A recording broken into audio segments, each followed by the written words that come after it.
Hello everyone, welcome to Rinza's travel vlog. Scandinavian രാജ്യങ്ങളായിട്ടുള്ള Norway, Denmark, Sweden ആയിരുന്നു ഇത്തവണത്തെ ഞങ്ങളുടെ യാത്ര. ഏർലി മോർണിംഗ് തന്നെ വീട്ടിൽ നിന്നിറങ്ങി ഹമദർ ഇൻ്റർനാഷണൽ എയർപോർട്ടിലെത്തി. രാവിലെ 8:30 ഫ്ലൈറ്റ് ടൈം. നോർവേയിലെ ഓസ്ലോയിലേക്കാണ് നമ്മൾ ആദ്യം ട്രാവൽ ചെയ്യുന്നത്.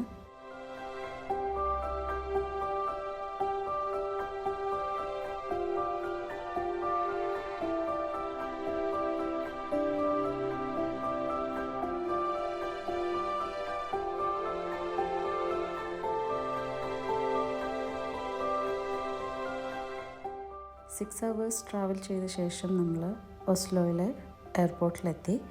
അവിടെ നിന്നും ടാക്സി ബുക്ക് ചെയ്ത് എയർബിഎൻബി വഴി എടുത്ത അപ്പാർട്ട്മെൻറ്റിലോട്ട് പോവുകയാണ്. 1 ഡേ നൈറ്റ് മാത്രം സ്പെൻഡ് ചെയ്യുകയാണ് ഓസ്ലോയിൽ ചെയ്തിട്ടുള്ളത്. ഈവനിങ്ങോടുകൂടി ഓസ്ലോ സെൻറ്റർ കാണാനായിട്ട് ഇറങ്ങി. ഇത്തവണത്തെ ഞങ്ങളുടെ യാത്രയിൽ മറ്റൊരു ഫാമിലി ഞങ്ങളുടെ കൂടെ ഉണ്ടായിരുന്നു.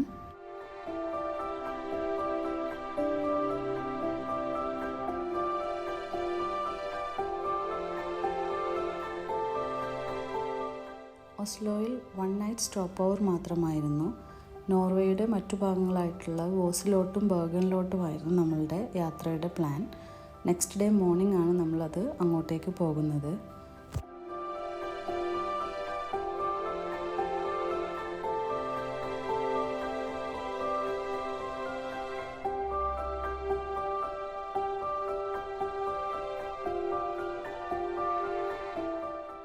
നെക്സ്റ്റ് മോർണിംഗ് ബ്രേക്ക്ഫാസ്റ്റെല്ലാം ഉണ്ടാക്കി കഴിച്ച് യൂറോപ്പിൽ നമ്മൾ സാധാരണ യാത്ര ചെയ്യുമ്പോൾ എടുക്കാറുള്ള 6th നിന്നും റെൻറ്റഡ് കാർ എടുത്ത് വോസിലോട്ട് പോവുകയാണ്. ബെർഗനിലെ നിയറസ്റ്റ് ആയിട്ടുള്ള വില്ലേജാണ് വോസ്. അവിടേക്കാണ് ആദ്യമായിട്ട് നമ്മൾ പോകുന്നത്. ഏകദേശം 400 കിലോമീറ്ററോളം ഡിസ്റ്റൻസ് ഉണ്ടായിരുന്നു ഓസ്ലോയിൽ നിന്നും വോസിലോട്ട്. 6 മണിക്കൂർ യാത്രയായിരുന്നു നമുക്കുണ്ടായിരുന്നത്. കാരണം മൗണ്ടൻ സൈഡിലൂടെയുള്ള യാത്രയായതുകൊണ്ട് വളരെയധികം മനോഹരമായ കാഴ്ചകളായിരുന്നു. ഇടയ്ക്ക് കോഫിക്കും മറ്റും ഫുഡിനായിട്ടുള്ള ഇടയ്ക്കുള്ള ബ്രേക്കും എല്ലാമായിട്ടായിരുന്നു നമ്മൾ യാത്ര ചെയ്തത്. ഇത്തവണ പോയത് ശരിക്കും സ്പ്രിംഗ് സീസണിലാണെങ്കിലും നോർവേയിൽ പ്രത്യേകിച്ച് വോസ് ഭാഗങ്ങളിൽ ഇപ്പോഴും മഞ്ഞ് മൂടിക്കിടക്കുകയായിരുന്നു. ഇത്തവണത്തെ യാത്രയിൽ ഒരിക്കലും പ്രതീക്ഷിക്കാത്തൊരു കാഴ്ചയായിരുന്നു മഞ്ഞ് മൂടിക്കിടക്കുന്ന മൗണ്ടനുകൾ.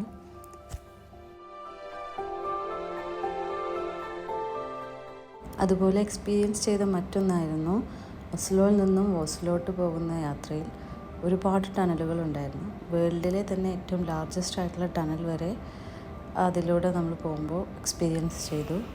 ഏകദേശം 26 കിലോമീറ്ററോളമായിരുന്നു. ഈവനിങ്ങോടുകൂടി വോസിലെ റെൻറ്റഡ് ഹൗസിലെത്തി. ഇതൊരു ഫാം ഹൗസാണ്. ചുറ്റും പനോറമിക് വ്യൂസൊക്കെ ആയിട്ട് എല്ലാവിധ സൗകര്യങ്ങളുമുണ്ട്. സ്പ്രിംഗ് സീസണിൽ ഡേ ടൈം കൂടുതലായിരുന്നു ഇവിടെ. ഏകദേശം ഒരു 8:30-9 സൺസെറ്റ്. നമ്മൾ ട്രാവൽ ചെയ്ത് വരുമ്പോൾ തന്നെ അത്യാവശ്യം കുക്ക് ചെയ്യാനുള്ള ഫുഡ് ഐറ്റംസ് ആയിട്ടാണ് ഞങ്ങൾ 2 ഫാമിലിയും വന്നിരുന്നത്. കാരണം നോർവേയിൽ ഫുഡിൻ്റെ എക്സ്പെൻസ് കുറച്ച് കൂടുതലാണ്. അപ്പോൾ നമ്മൾ ഈ റെൻറ്റഡ് ഹൗസ് ആയതുകൊണ്ട് ബ്രേക്ക്ഫാസ്റ്റ്, ഡിന്നറ് ഒരുവിധം എല്ലാ ദിവസവും കുക്ക് ചെയ്യുകയാണ്. അതിനുള്ള ഫെസിലിറ്റികൾ അവിടെ ഉണ്ടാവും.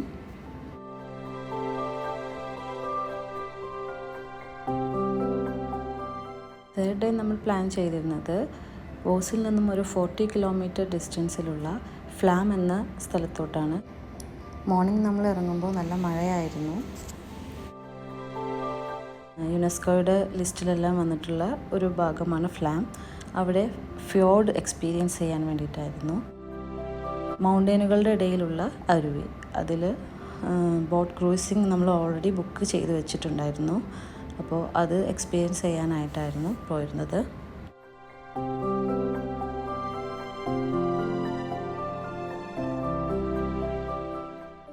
ഫ്ലാമിൽ നിന്നും ഗുഡ്വാങ്കൻ എന്ന പേരുള്ള മറ്റൊരു വില്ലേജിലോട്ട് 1.5 മണിക്കൂറോളമായിരുന്നു ഈ ഫ്യോർഡിലൂടെയുള്ള യാത്ര. നോർവേജിയൻസിൻ്റെ പഴയ വില്ലേജായിട്ടുള്ള ഫേമസ് ആയിട്ടുള്ള വൈക്കിംഗ് വില്ലേജ് എല്ലാം നമുക്ക് ഈ യാത്രയിൽ കാണാൻ സാധിക്കും.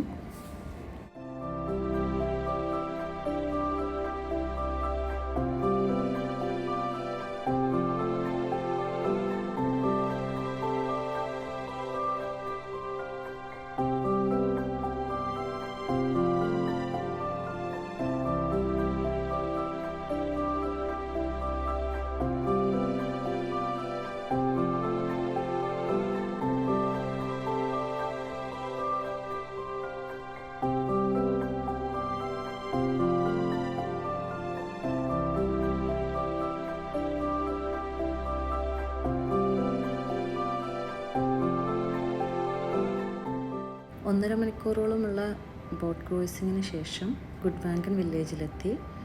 അവിടെ കുറച്ച് സമയം സ്പെൻഡ് ചെയ്ത് മുന്നേ ബുക്ക് ചെയ്തിട്ടുണ്ടായിരുന്നുള്ള ബസ് സർവീസിൽ തിരിച്ച് ഫ്ലാമിലോട്ട് തന്നെ നമ്മൾ പോവുകയാണ് ചെയ്തത്.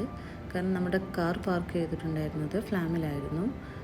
ബോട്ട് ക്രൂയിസിങ് പിന്നെ ഒരുപാട് സമയം എടുക്കുന്നത് കൊണ്ട് നമ്മൾ തിരിച്ച് ഫ്ലാമിലോട്ട് ബസ്സിലാണ് പോയത്. കാരണം ഞങ്ങൾക്ക് ഫേമസ് ആയിട്ടുള്ള ഫ്ലാമിലെ ട്രെയിൻ യാത്ര ഒന്ന് എക്സ്പീരിയൻസ് ചെയ്യാൻ വേണ്ടിയായിരുന്നു. ഒരുപാട് പനോറമിക് വ്യൂസ് എല്ലാം കിട്ടുന്ന രീതിയിലുള്ള ഒരു ട്രെയിൻ ജേണി ആയിരുന്നു അത്.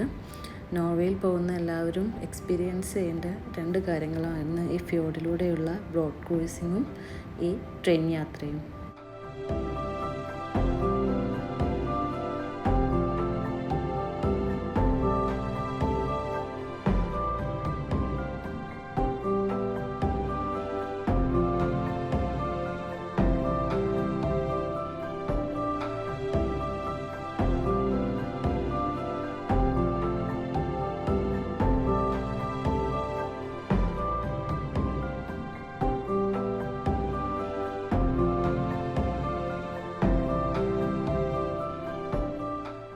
നേച്ചറിൻ്റെ ബ്യൂട്ടി എത്രത്തോളം നമുക്ക് കാണാൻ സാധിക്കുമോ അത്രത്തോളം ഉണ്ടായിരുന്നു ഈ ഫ്ലാമിലൂടെയും അതുപോലെ ട്രെയിനിലൂടെയുള്ള യാത്രയിൽ നമുക്ക് കാണാൻ സാധിച്ചത്.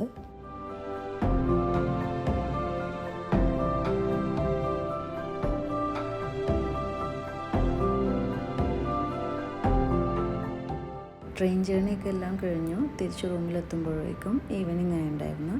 ഓൺ ദ വേയിലുള്ളൊരു വാട്ടർഫോളാണിത്. പിന്നെ റൂമിലെത്തി അന്നത്തെ ഡിന്നറെല്ലാം ഉണ്ടായി.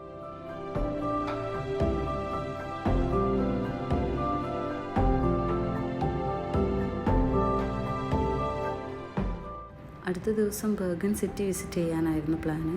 ബോസിൽ നിന്നും ബൈ കാറ് ഒരു 1.5 hours ഡിസ്റ്റൻസിലായിരുന്നു ബെർഗൻ സിറ്റി. അവിടെ പോയി അവിടുത്തെ സിറ്റിയും പിന്നെ അതുപോലെ അവിടെയുള്ള ഫ്യോർഡൊക്കെ ഒന്ന് എക്സ്പീരിയൻസ് ചെയ്യാനായിരുന്നു.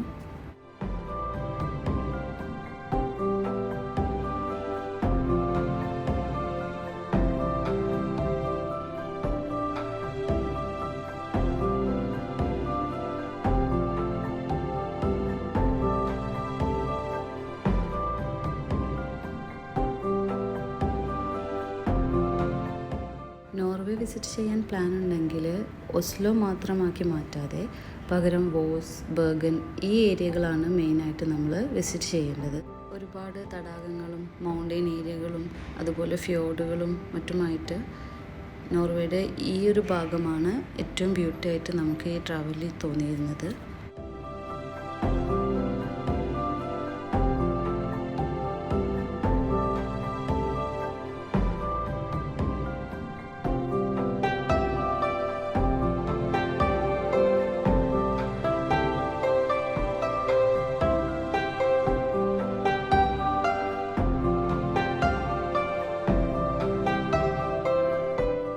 അടുത്ത ദിവസം ഏർലി ചെക്ക് ഔട്ട് ഉള്ളത് കൊണ്ട് ഈവനിങ്ങോട് കൂടി തന്നെ നമ്മൾ റൂമിലോട്ട് തിരിച്ചെത്തി.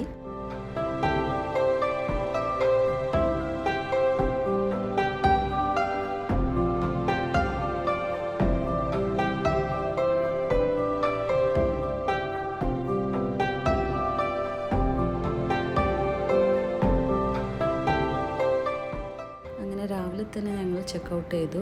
കാരണം 6 hours ഡിസ്റ്റൻസ് ഉണ്ടായിരുന്നു ഓസ്ലോയിലോട്ട്.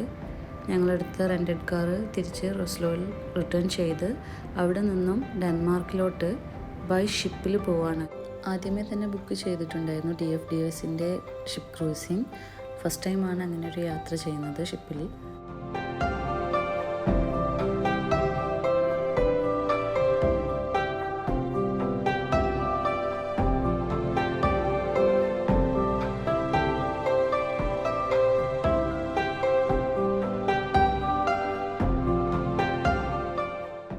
എല്ലാവിധ ഫെസിലിറ്റികളുമുള്ള റൂമായിരുന്നു. അതുപോലെ കുട്ടികൾക്ക് വേണ്ട എൻ്റർടൈൻമെൻറ്റ് പ്രോഗ്രാംസും എല്ലാം ഉണ്ടായിരുന്നു. ഈവനിങ് 3 o'clock സ്റ്റാർട്ട് ചെയ്തിട്ട് നെക്സ്റ്റ് ഡേ മോർണിംഗ് 10 ഡെൻമാർക്ക് എത്തുന്നതായിരുന്നു ഷിപ്പിൻ്റെ യാത്രാ ടൈം.